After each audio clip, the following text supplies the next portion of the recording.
Good evening and a really, really warm welcome to everyone here tonight. I'm Pooja Agrawal. I am the CEO and co-founder of Public Practice, and I'm here with Paul Karakusevic, the founder of Karakusevic Carson Architects.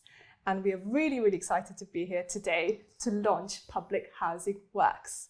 It's a brand new publication with Lund Humphreys, and it's really about charting 2 decades of housing through key projects with councils and local authorities. So Paul and I have a really shared passion that we're going to kind of explore this evening. Both of us really care about the built environment for the public good. Public Practice is doing that through building capacity and skills in local authorities. And obviously you're coming from it at a slightly different angle, working with forward-thinking local authorities and really delivering ambitious, high-quality housing. So we're going to start with the book, which is incredibly beautiful and really, really interesting. Why start with the book? Why have you decided to publish a book, Paul? Well, thank you, Pooja, for the introduction. After circa 20 years of the office, really focusing on community housing, public housing, council housing, we were approached by Lund Humphreys shortly after the Mark Swaniton's Cook's Camden publication 3 or 4 years ago, for us to write a monograph on the practice, talking about our public work. And we at the time, we obviously knew we could have made a very beautiful monograph, but we thought it would be more interesting at this moment to really focus on the process, the history of the office, the process that we go through with each project, and then contextualize the projects with a series of essays and other thought pieces. So it's taken 3 years to make. Obviously, COVID happened in the middle, which added some complexities to the production, but it's been a real team effort. The whole office has been involved at various points, and it charts 16 of the key projects of the studio, and going back circa 20 years to when we really started looking at community and public housing in the very early days and other public projects. So I think that's what I thought was particularly interesting about this. It's not an obvious monograph, as lots of architectural practices do. It really contextualizes itself within the broader political and social context of housing. And so I guess I'd like to ask you about how you define public housing in this book. I think it's a catch-all title, but at the moment we're working for 16 local councils in London, as well as the Mayor's Office and a small collection of housing associations. This is mainly focusing on the work of the local authorities, so directly commissioned public housing works for the council housing and the regeneration teams in those local authorities, which we see as a really important strand of housing production in the UK, and the work that we do with the residents and the work we do with our council clients, for me, is what makes it really, really interesting. Absolutely. And before we really go into all of that, I think it'll be really interesting for the audience to hear a little bit more about your history. The book kind of delves into that and why you even took this path into public housing. So it'll be, tell us a little bit about a very long time, Pooja. But I was at the Royal College of Art doing my masters, and we had a fabulous technical tutor and one of the design tutors, a lovely guy called Tom Kay. And he'd been working with Neve Brown and the Camden Housing Department for many, many years, and then they'd gone into teaching. And I think at the time housing was, especially public housing, was almost a non-subject. Housing generally was deeply unfashionable, but Tom kept talking about the importance of really great, affordable council housing. And obviously with his experience in Camden, he used to take us on lots of tours through the Camden estates, looking at each of the projects and talking about the history and how each was developed. And one day we're sitting in the 7th or 8th floor of the RCA building, and in walked this chap that people probably didn't realise, but it was Neve Brown. And we had 2 or 3 sessions with Neve over the subsequent weeks and months. And it was amazing. Just, I think everyone had, we knew the projects, we knew the imagery from Alexander Rowe and others, but to sit with Niamh, he must have been in his late 50s at the time. And I think that was really the spark. I was always really interested in designing public buildings, thinking about opera houses, art galleries, museums, libraries.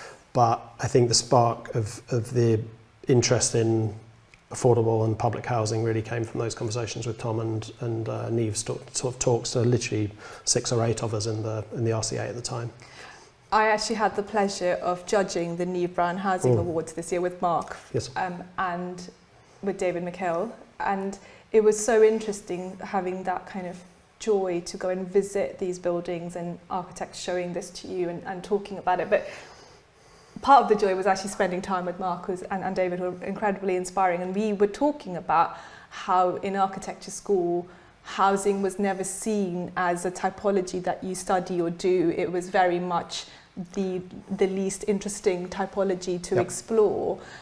So it'll be interesting to hear from your point of view around how, what the attitudes to public housing were at that sort of early part of your career. It was almost a non-subject, and even now, several of our peers still think it's very boring and repetitive.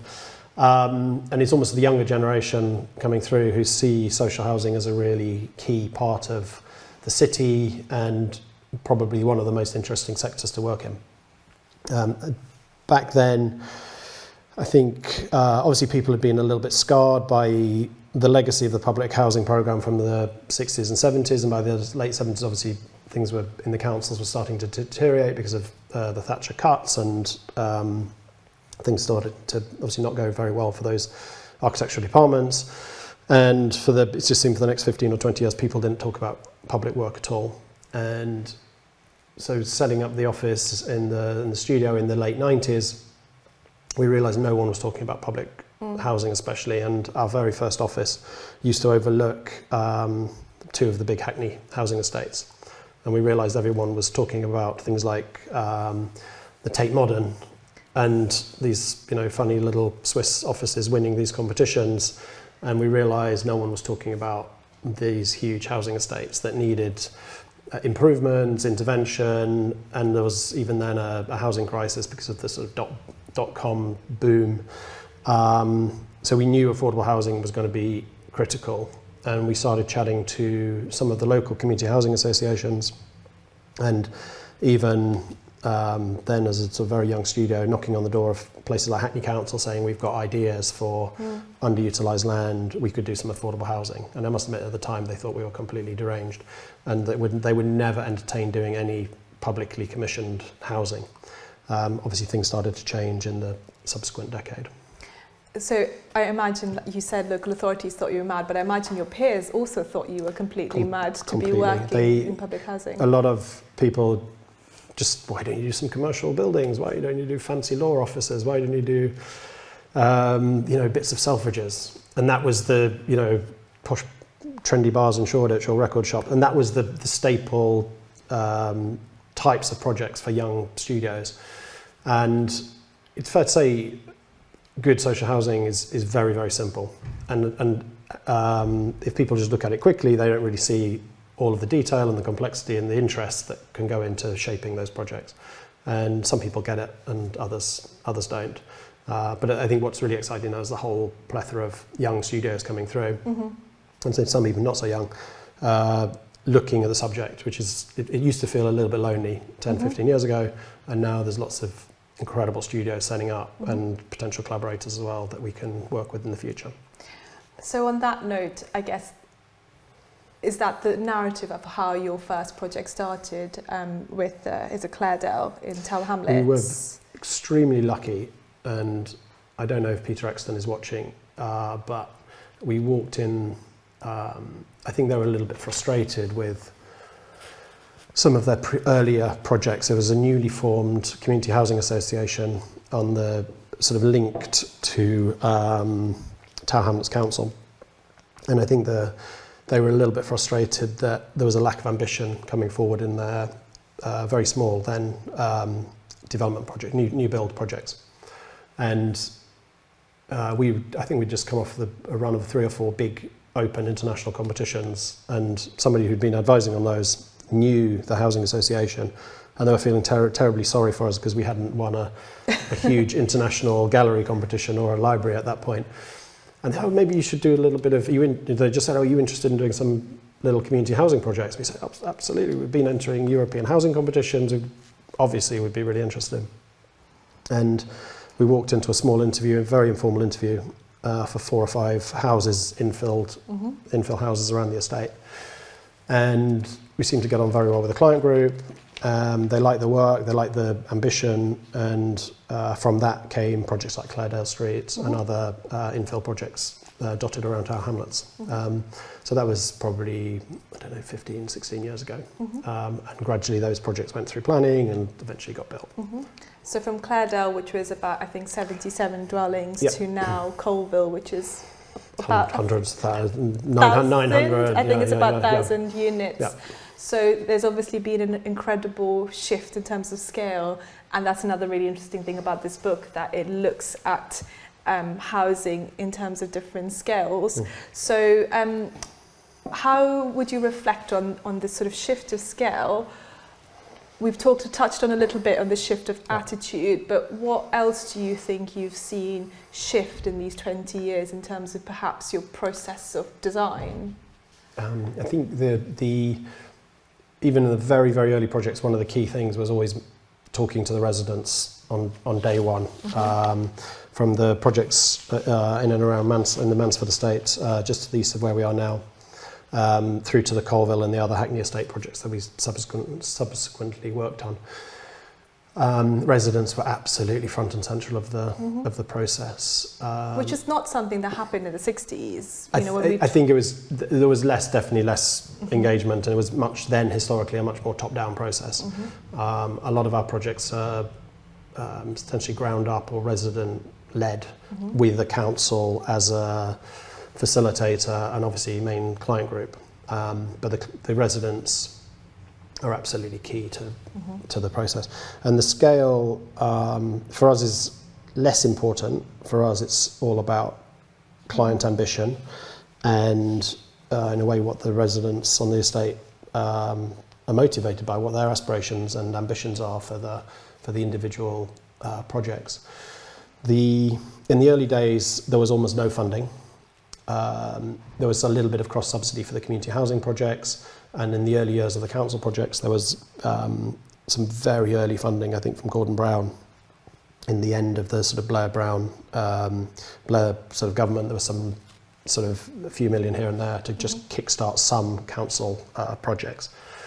I think our big break, we were very lucky to win a competition in 2006-07 that Gordon Brown initiated, which was in a way the pioneering council house building programme, which was for Barking Council in East London. And shortly after that, some of the other boroughs started to look at their own development programmes and building their own council housing directly, rather than relying on private sector development partners. And that went, some of those projects were 20 or 30 homes, some of them were 200, 300, 400 home projects. Shortly after that, the global financial crisis happened, and all of this subsidy and the grant from central government was essentially severed in 2008-09, and it took probably a year to 2 years for that to start trickling back down from number 11 Downing Street into the top of the councils. But even then, the councils were still quite hamstrung by how much or how little they could borrow and how much they could use their internal funding systems. But what is really exciting is the calibre and the ambition within the councils has really changed. And in the early days, there may have been 2 or 3 people in the housing and regeneration teams trying to get these projects off the ground with us. And now there's probably 30, 40, 50 people in each of the council departments. So they've got much more great capacity, great skills. They're learning, we're learning, everyone is, the quality is being lifted. It would be really interesting to hear a little bit more specifically about particular clients that you have worked with. And I think that's what's really interesting about your practice and the work you do is you understand the complexity of politics, of funding, of the world that you're working with. And I suppose that's what's quite interesting about you focusing on a very particular, public housing. So it will be nice to hear, you've worked a lot with Hackney, you're working with Haringey. Like, I think bring it to life. In the early years, we did, with the project managers, have to get heavily involved in the funding conversations and the cross-subsidy and trying to get the projects to move forward. We're very lucky now we can focus much more on the architecture and the engagement and the urban design and with all our public practice associates. Of course, obviously, of course. So the council skilling up has made a tremendous difference in that regard. So moving forward, I think we'll be absolutely design focused, and the residents that we work with are so ambitious for how their either refurbished homes are going to look, how they're going to feel, or how the refurbished building is going to look, or how the new building is going to work and how their home is designed. So that is for us a really, really key driver. And is there a particular council at the moment that you think are testing or trying something slightly different? I think it's quite interesting, because you would expect a homogenous sort of council standardised approach, but it's far from that. Each of them have their own processes and their own political, in a way, the drivers from the politicians coming down to the officers. The needs of local people are obviously factored in, and then also the condition of their existing housing stock. If it's great housing stock, then obviously it's much more about refurbishment and infill where you can. If the housing stock has deteriorated badly and the residents are really do not like living there, then obviously we look at strategic infill demolition and rebuilding, because that's what, in a way, the residents want. We're very lucky. We've done 16, 17 local authorities at the moment. I mean, Hackney, one of our oldest, longest standing regular client groups, was working on 3 major projects with them, and historically 1 or 2 smaller ones that are now finished. But then there's newer boroughs like the London Borough of Brent, who have really embraced direct delivery recently. Haringey, in the last 3 years, have really, again, gone from having a model which was arranged through joint ventures, now much more focused on, again, direct council-led delivery right up until the point of detailed design, tender, and then obviously working then with the building contractor to deliver. And it'll be interesting for everyone here to understand what different types of scope, like what boundaries are you able to push when the local authority is actually taking that ownership of direct delivery? I think for us, direct delivery is really, it's so important to the overall quality, because when the council stays in control, they have the whole, in a way, they control the whole financial model. They own the land, or 99% of the land normally for each project. And with skilled up council officers and then the design teams working collaboratively, we can move the projects quite a long way with the highest level of quality, materiality, craft, specification, generosity all the way through the project. There is, my personal experience is, if private sector partners are in the room too early, obviously they're not there, they're not a charity, and therefore by them just being in the room, a certain element of value is in a way taken off the table before we start. And that's the sort of magic. I think that's the difference between the magic that a local authority can create through direct delivery and direct commissioning, as opposed to a partnership model. I'm not saying partnerships don't have a place in some situations. Super complex, huge projects. Obviously, the local authorities do need partners for some of those projects. But in mid-scale projects, certainly at the moment, my experience is the local authorities have more than enough in-house skills, with an occasional, expert brought in as and when needed, with a great design team, things move forward. And so far, very, very beautifully. And there's something here about, there's actually 2 things I want to pick out on. One is around timing and the kind of timescales of that? Like with Colville, it feels like you're almost doing a kind of 20-year kind of master plan slash delivery. And I guess that again is the opportunity of working with the client that has that stewardship of a place and it's sort of slowly evolving and designing this place. Almost 15 years since we started working directly for Hackney Council. And it's fair to say early on, the residents and Hackney were not getting on very well. We were then a very, very young studio, compared to now especially. And we had obviously some experience, but we hadn't built a great deal at that point. But we were able to come in and engage with the residents and work with what was then a fledgling council department. And then within, I think, probably 6-9 months of that process, a young officer, Karen Bark, came in, and then things started to really, really change. And then design officers, Rachel and others, were brought in to help steer the projects through urban design stages, through master planning, right down to the specification and the detail. So you talked about the importance of design and design quality, and it'll be nice to talk a little bit more about your material culture and has that evolved over 20 years? Has it not evolved? You know, how does your practice sort of explore that within the realms of working for the public sector?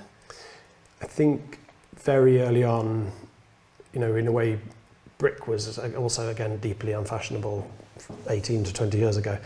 And we, in our very, very early projects, we were trying to make buildings, given that some of the buildings we were taking down were only 35 or 40 years old, some of the smaller ones, which we thought was slightly ridiculous. You know, why are we doing that? And if we are going to replace them, let's make something that lasts forever. And so we did start looking at a much heavier weight range of materials, and whether it be really beautiful bricks, well-crafted precast concrete, precast panels, and other, you know, we've obviously at Claredale Street, we used a very beautiful handmade copper panel. So there's sort of a real range of crafts in the early projects, craft sort of and techniques. I think over the last 15 years or so, I think we've definitely developed that. We're still using a lot of brick and we're still using a lot of precast concrete. We've investigated the use of cross-laminated timber many, many times. Right now it's obviously very difficult to use that. In the future, I think obviously every day in the office, big discussions over embodied carbon and carbon content, and but then on the flip side to that, there's longevity and buildings that will age gracefully and buildings that are fit for purpose for the residents. So there's a really just a fascinating discussion within the studio, but also with the residents about materiality, quality, craft, build quality on site, and seeing that all the way through. So I would say we try not to have an architectural style, and each project sort of moves forward. There's sort of a gradual evolution rather than innovation each time, and so there's a refinement of what is working well, and if we hear from residents that things are maybe not working quite as well as we intended, then the next project will look to refine that into something else. So I think it's very, very gradual, and I think housing is such a slow. Going back to the earlier point, it's our projects can take 25 years from start to finish, hoping we're retained all the way through.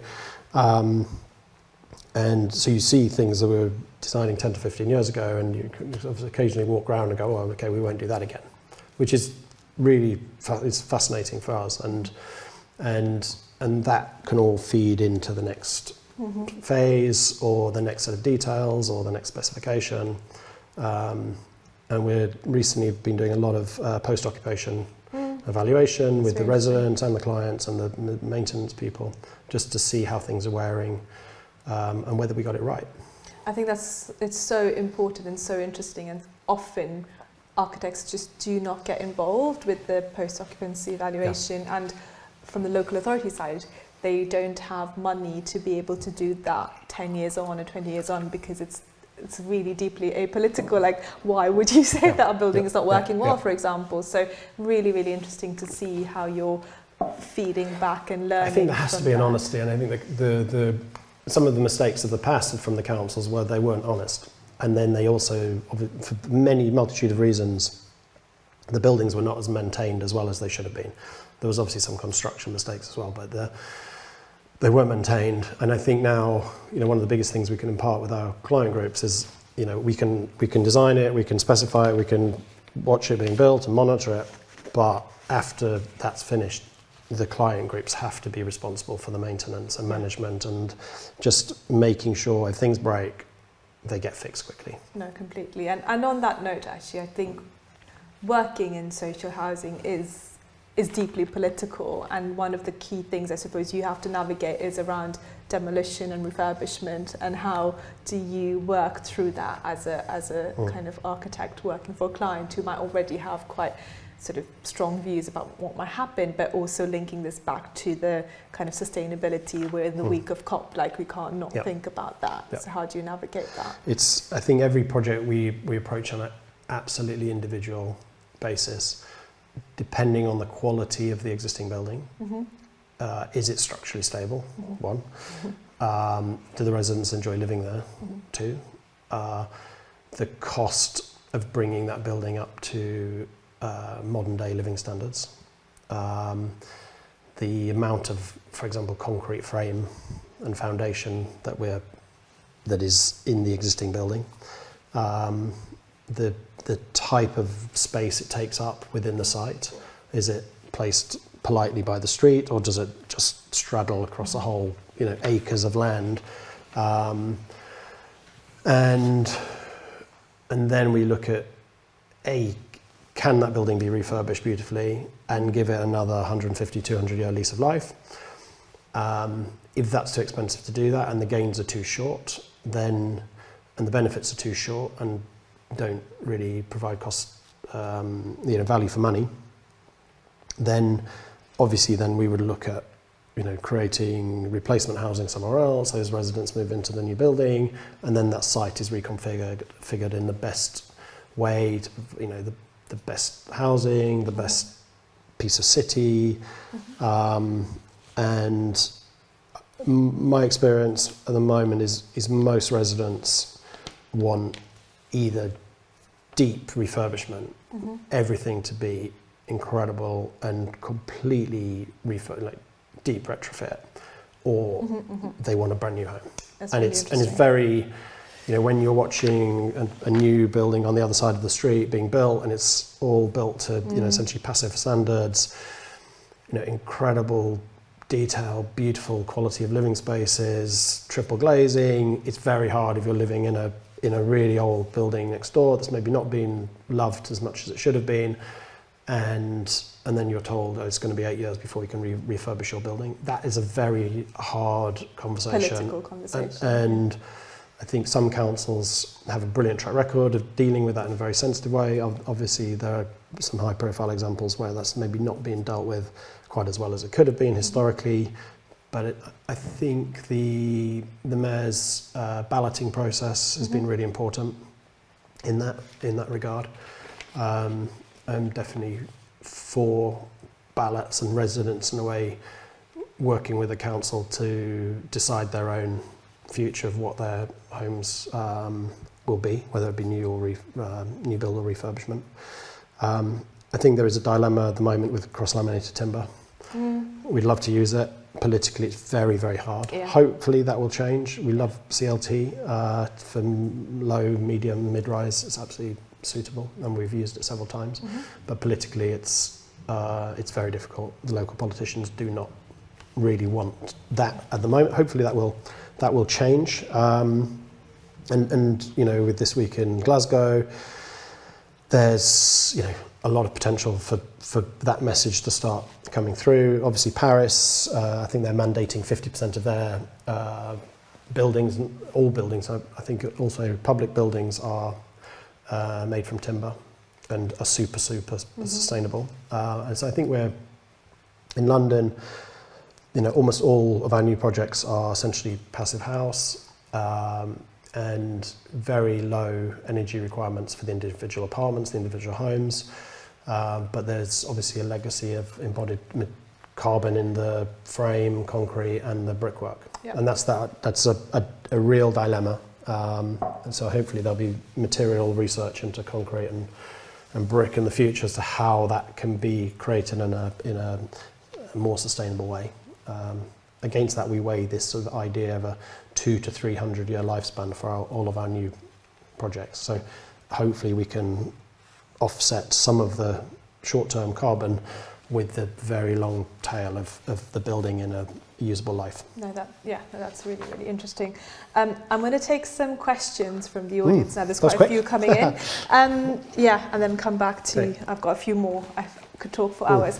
So the first question we have here is, do you have a favourite public housing project from any point in the history that you'd like to share? Yeah. Where do you start? Too many.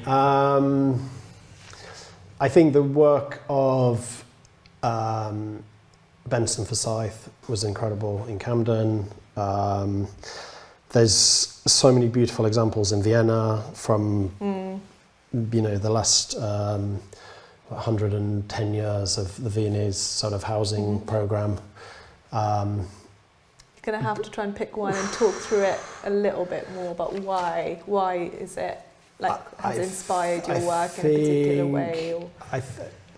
I think the types, especially the Benson Forsyth house types and flat types, were really, I think because they'd probably been practicing and training for 10 to 15 years with the slightly older generation of the Camden team. I think by the time they got to Branch Hill and others, they were pretty adept, and I think some superb typologies in there. It's probably not everyone's cup of tea, but we are really interested in the sort of lower rise, but middle to higher density type. We think that's quite successful. I think some of the Edwardian housing, late Victorian housing, as well as some of the early mansion blocks is incredible. I know I'm doing more than one. We're 300 metres from the Boundary Estate. Yeah, I mean, sort of the London County Council's first public housing project, which again is an epic, building affordable housing at an epic scale. Yeah. And obviously it didn't quite go according to plan, but it's still an amazing piece of housing architecture. Okay. So you touched on this a little bit, but which other countries or cities are doing public architecture well, maybe today? Is there some places that you're kind of think Paris are getting a lot right. That's interesting. I think their model is being set up quite well. They've got some very proficient public agencies delivering for the city.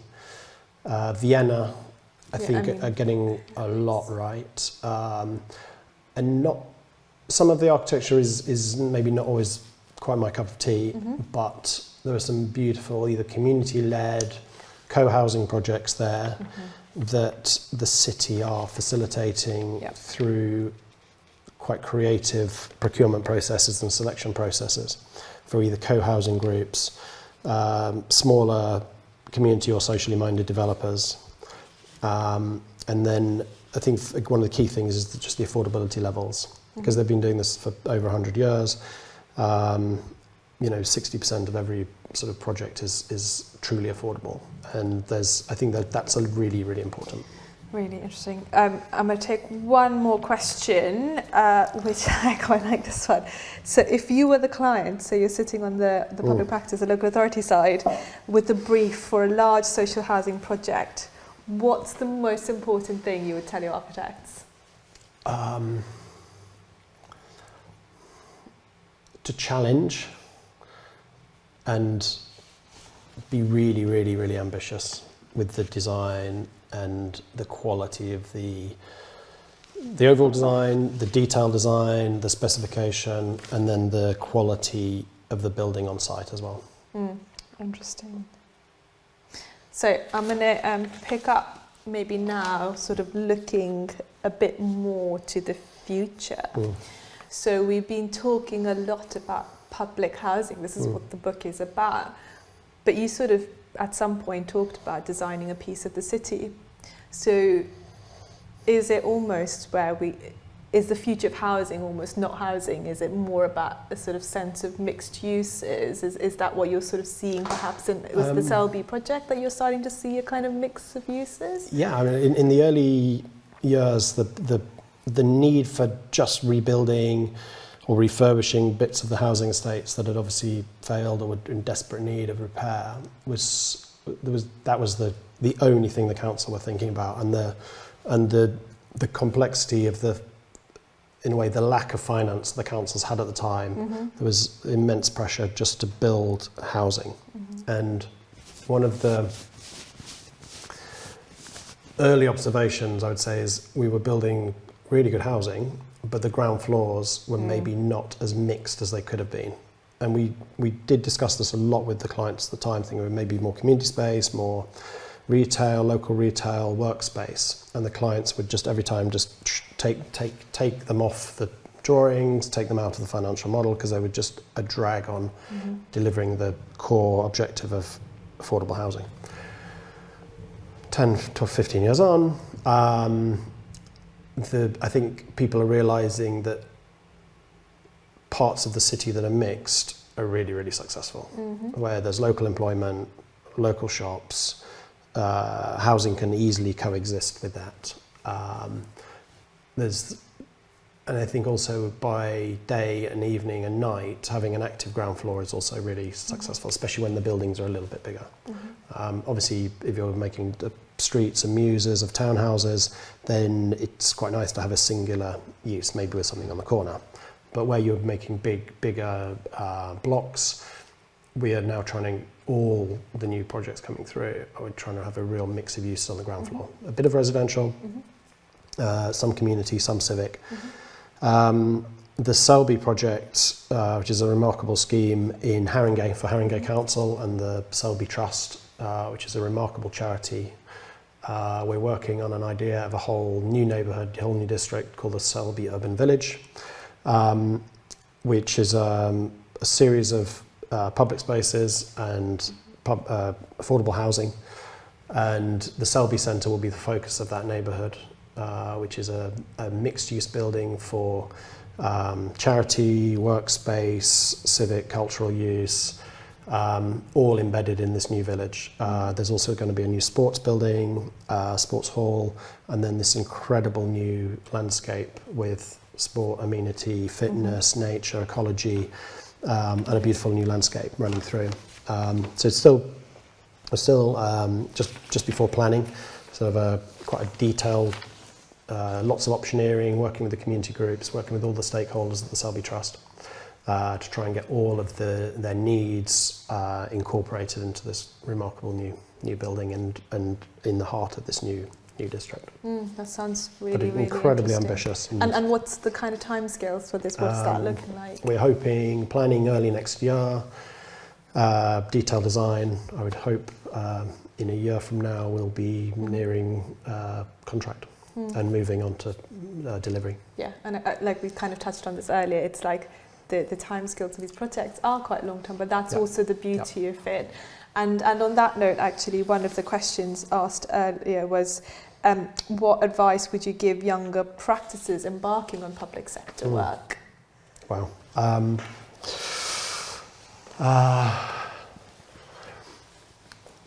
I think stay incredibly focused to the cause.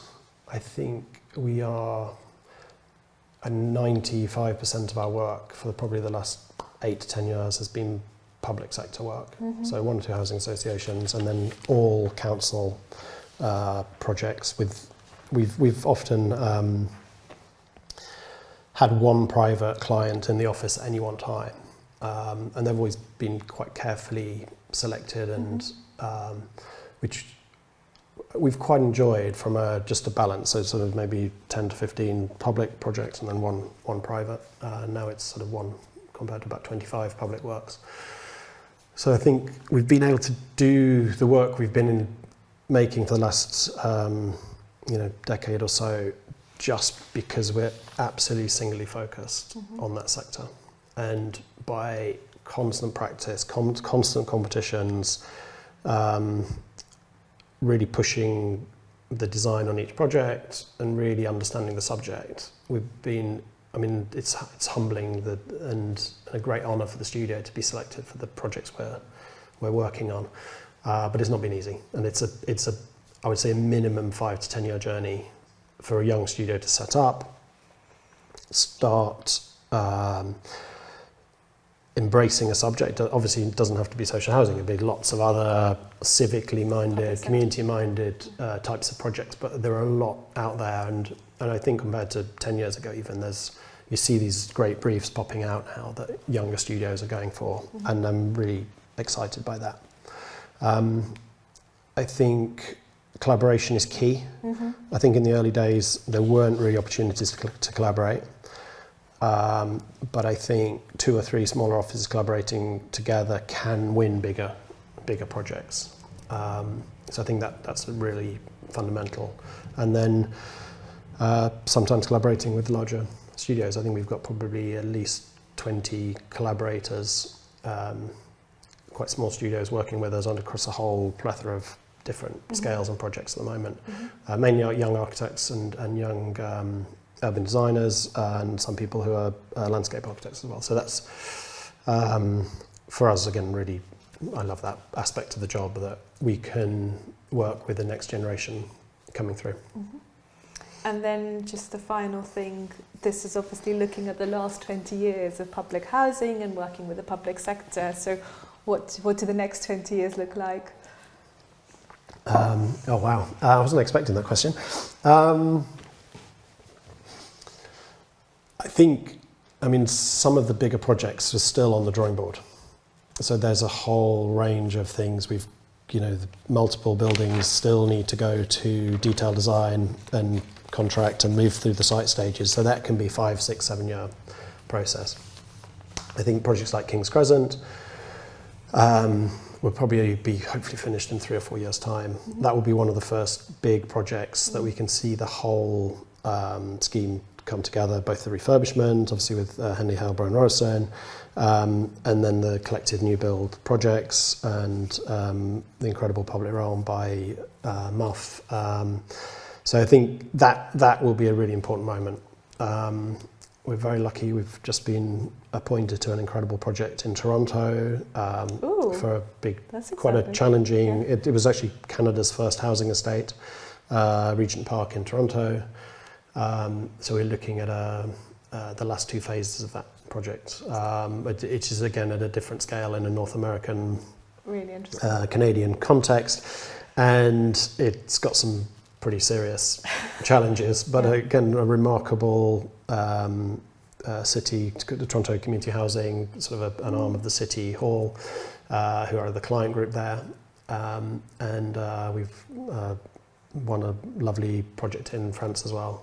So we're basically, it's about world domination. No, absolutely not. I think it's neat. I think the first book we made 4 years ago, we met lots of interesting people through authoring the book and the research behind the book.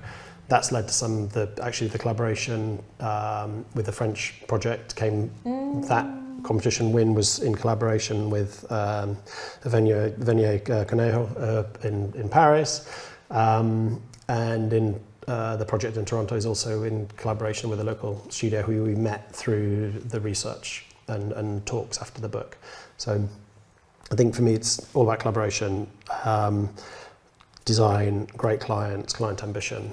That's really what keeps me going. Well, I'll be working. Whether I'll be here in 20 years or not, I don't.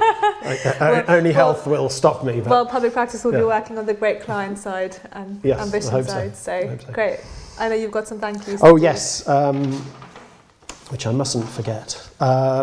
Firstly, a huge thank you to London Humphreys. It's been a brilliant process. Thank you for reaching out and getting in touch to talk about the book, and then being as supportive as any publisher could be. It's exquisite, and we're delighted when the first. No one wanted to put it down when the first copy came through, and it was sort of landed, and It's got a lovely cotton embossed cover and some beautiful colours.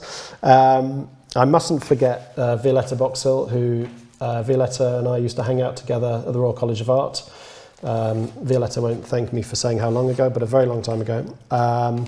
And a remarkable graphic designer, and she's very patiently worked with us for the last, really the last 18 months, as we've been refining all of the drawings, the stories, the essays.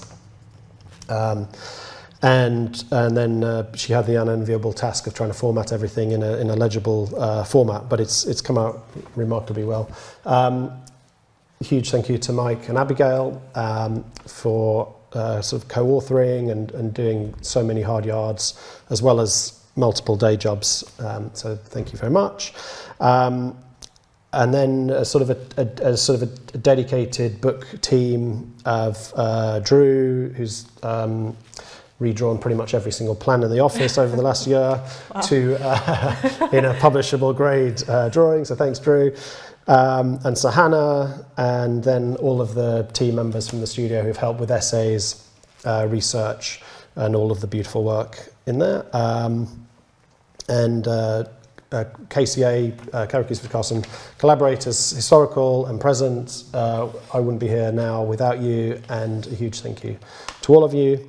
And finally, our superb client groups from the distant history, but also current as well. A massive thank you, and thank you for your belief and confidence in the abilities of the studio, and hopefully we can continue working together. Thank you very much. So thank you so much, Paul. So enjoyable, and I'm sure we're going to continue the conversation now. Thank you to everyone for joining. I'm going to do a cheeky plug for public practice.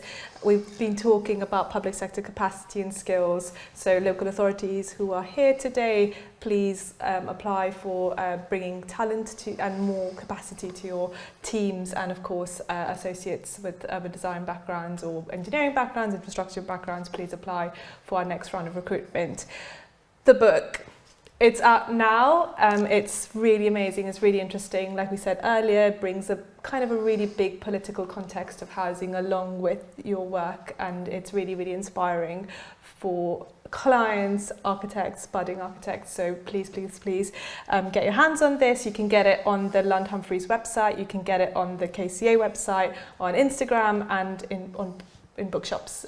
All good bookshops. It's always the good bookshops, yes, isn't it? Yes. It's the good bookshops. So thanks everyone again, and it's Diwali as well today. So happy Diwali, everyone. Great, it's a really great day to launch the book. Thank you, everyone. Bye-bye. Bye-bye.